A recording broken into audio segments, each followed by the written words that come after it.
La recommandation de 2015 de l'UNESCO par rapport à la préservation et à l'accessibilité du patrimoine documentaire est l'incarnation même du combat que Amadou Hampâté-Bâ a mené sa vie durant. Vous savez qu'il a été pendant 8 années au sein du conseil exécutif de l'UNESCO et c'est du haut de cette tribune qu'il avait lancé l'appel « En Afrique, chaque fois qu'un vieillard meurt, c'est une bibliothèque qui brûle ». Et dans cet appel-là, c'était pour que les savoirs soient préservés et transmis.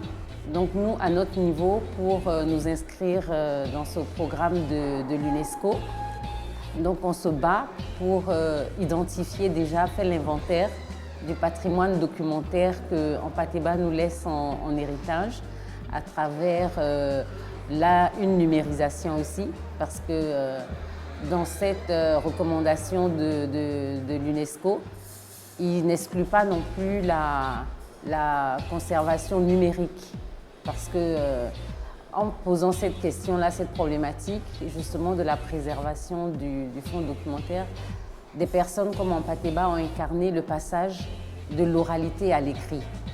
Mais le défi qui est posé aujourd'hui, c'est le passage de l'écrit au numérique.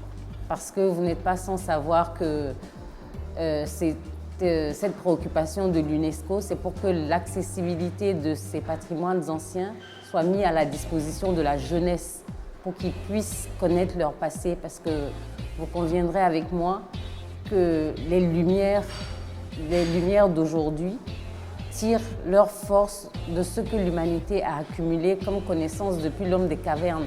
Donc il importe aujourd'hui d'instruire les autres sur l'histoire, le passé, et ça c'est à travers la préservation du patrimoine documentaire.